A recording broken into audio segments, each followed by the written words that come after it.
Axle shaft fitting, यानी axle जो हमारा लगा हुआ है डिफरेंशियल के बाद जो हमारा एक्सल लगा हुआ है उसे हम किस तरीके से फाइनल व्हील तक पहुंचाने वाले हैं, आज उस चीज़ को हम यहाँ पर समझेंगे। इसे फाइनल ड्राइव भी बोलते हैं कई जगह पर।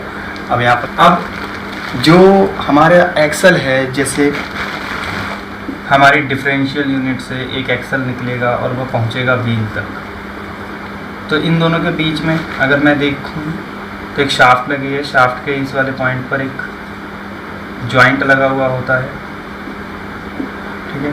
तो अब ये वाला मैकेनिज़्म यहाँ पर ऐसा क्या बनाया गया है, किस तरीके से उसको रखा गया है, उस फिटमेंट की बात यहाँ पर हम करेंगे। तो सबसे पहले हम इनके टाइप्स के बारे में समझ लेते हैं। एक है फुल फ्लोटिंग, एक है सेमी फ्लोटिंग और एक है 3/4 फ्लोटिंग टाइप। अब फ्लोटिंग का अर्थ हम सभी जानते हैं कि तैरने वाला। हम हमें यहाँ पर क्या देखना है कि कौन सी शाफ्ट ऐसी है जिसके ऊपर वज़न नहीं है, ठीक है। तो ठीक है, 1 बाय 1 हम इसको स्टार्ट करते हैं। सबसे पहले हम फुल फ्लोटिंग से स्टार्ट करें। अब फुल फ्लोटिंग से जब हम इसे स्टार्ट करते हैं तो समझ लेते हैं कि ये हमारे टायर्स हैं, ये बेरिंग लगे हुए हैं और ये हमारी एक्सल है, ये हमारी एक्सल शाफ्ट है। दैन ये जो है हमारा केसिंग ट्यूब है। अब अगर आप देखेंगे तो ये जो एक्सल है ये यहाँ से आगे जाने के बाद इधर से यहाँ पर with the help of nut bolt इसको अटैच कर दिया जाता है इसके साथ। तो इस शाफ्ट के ऊपर लोड की बात करते हैं। क्या शाफ्ट के ऊपर अपना कोई लोड है? अगर कोई सस्पेंशन भी हम लगाते हैं तो सस्पेंशन लगता है इस वाले पॉइंट पर, तो यानी जितना भी लोड है वो सारा का सारा इस केसिंग पर आ जाएगा, इस वाले। और केसिंग पे आने के बाद फाइनली कहाँ पहुँच जाएगा? हमारे बेरिंग्स के पास। तो हमारी ये जो एक्सल है ये क्या है, इस समय बिल्कुल फ्रीली मूवमेंट है, फ्लोट कर रही है, तैर रही है एक तरीके से। तो इसके ऊपर कोई भी लोड नहीं है। ये जानकारी हमें मिलती है फुल फ्लोटिंग टाइप में। अब यहाँ जो चीज़ें समझने वाली हैं कि ये कहाँ पर आप देख सकते हो आसानी से, तो जो हैवी व्हीकल्स आते हैं, ट्रक्स, उसमें आप क्या देखते हो कि इस तरीके का एक मैकेनिज़्म मिलेगा, इट्स कॉल्ड ए शाफ्ट, और इसमें बहुत से ऐसे हॉल्स बने हुए होते हैं। तो वो ना यहीं से ऐसे एंट्री करवाई जाती है। इस मैकेनिज़्म को खोल के यहाँ पर बेरिंग्स वगैरह लगाए जा सकते हैं। तो ये चीज़ इसमें होती है। देन आ जाते हैं सेमी फ्लोटिंग। सेमी का मतलब मीडियम, हाफ एंड हाफ। तो यहाँ पर टायर, एक्सल, केसिंग, बेरिंग। अब यहाँ पे ये जो बेरिंग है ये बॉल टाइप है, और यहाँ पर जो बेरिंग लगा था वो लगा था टेपर टाइप। अब इसको एक की के द्वारा यहाँ पर फंसाया गया, क्योंकि अगर की नहीं होगी तो डेफिनेटली वो डैमेज हो जाएगा, क्योंकि फंस नहीं पाएगा, लॉक करना जरूरी है। तो की के द्वारा इसको इसके हब में लॉक किया जाता है।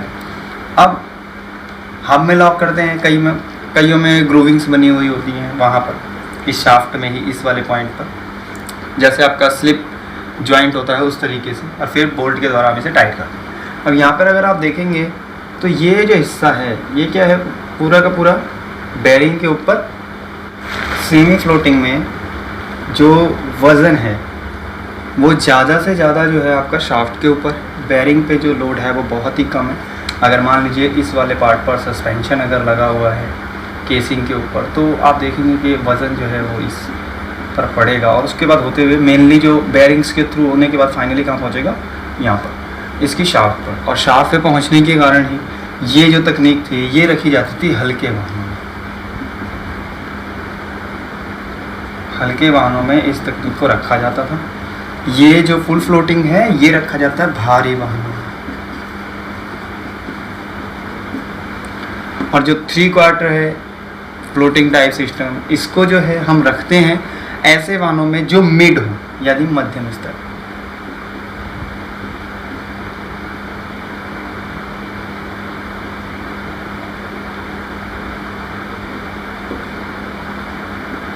मध्यम भार वाले वाहनों में इसका उपयोग किया जाता है। तो देखिए, इसके उपयोग करने से जो बेनिफिट्स हैं वो हमें क्या मिलने वाले हैं। अब इसके बेनिफिट्स क्या क्या मिल जाएंगे हमें। अगर मेरे को हल्का वाहन इस्तेमाल करना है तो वहाँ पर मैं इसको इस्तेमाल करूँगा। तो जितना भी लोड होगा वो ये एक्सल के ऊपर पड़ेगा। ये आपको आज के टाइम में 3 व्हीलर जो आपको देखने को मिलते हैं, या दूसरे जो ऐसे व्हीकल जो भारी सामान उठाने का काम करते हैं बट छोटे हैं, 3 व्हीलर टाइप में है, उसमें इसका उपयोग देखने को मिलेगा। और अगर वो थोड़ा सा अपग्रेड मॉडल है तो उसमें ये मिलेगा।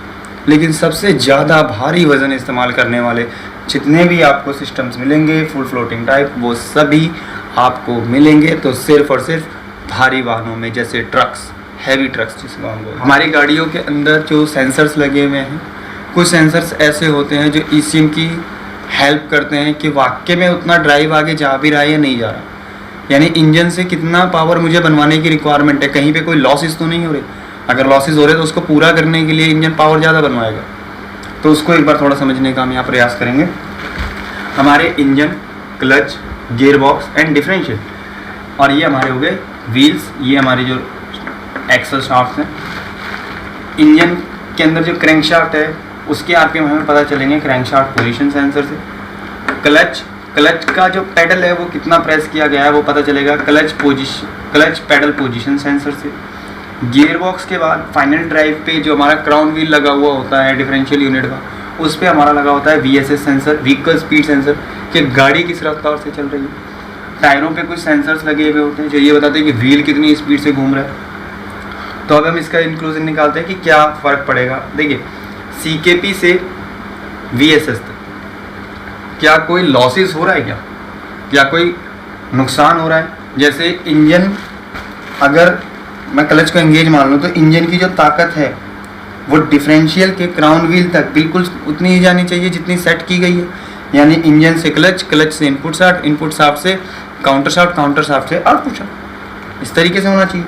तो आखिरकार कितना आगे जा रहा है ये पहले से ऑलरेडी कैलकुलेटेड है। लेकिन अगर इसमें थोड़ा सा भी अंतर होता है तो इसका मतलब ये है कि क्लच सही से परफॉर्म नहीं कर रहा है। उस चीज़ की जांच हमें मिल जाएगी और हमें ये भी पता चलेगा कि रिडक्शन कितना हो रहा है। यानी इन क्रैंकशाफ्ट तो इतनी ज़्यादा घूम रही है लेकिन आगे उतना आउटपुट मिल नहीं पा रहा।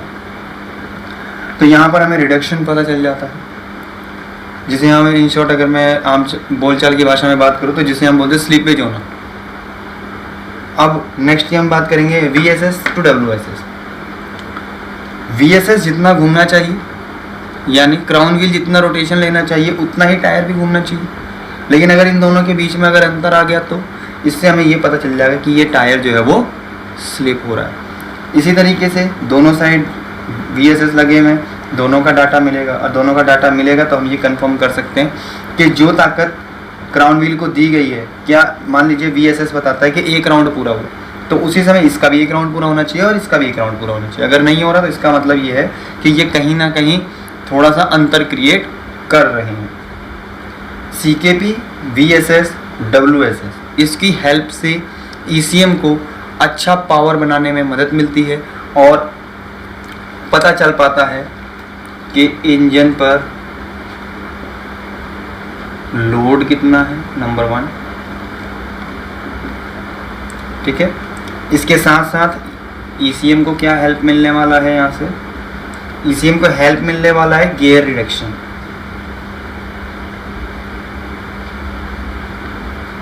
गियर रिडक्शन कितना हो रहा है। थर्ड पॉइंट क्या पता चलने वाला है कि जो व्हील है कहीं वो स्लिप तो नहीं हो रहे, यानी आपके जो टायर्स हैं, टायर्स की स्लिपेज अगर हो रही है तो उसकी भी जानकारी हमें मिल जाएगी। अब इन चीज़ों को कैलकुलेट करने के बाद हमारा इंजन जो है वो सही पावर, सही गियर शिफ्टिंग की अरेंजमेंट के अनुसार बनाएगा, जिससे हमारी गाड़ी का पावर एंड पिकअप अच्छा हो रह सकता है और जिससे हमारी गाड़ी की परफॉर्मेंस बेटर हो पाएगी।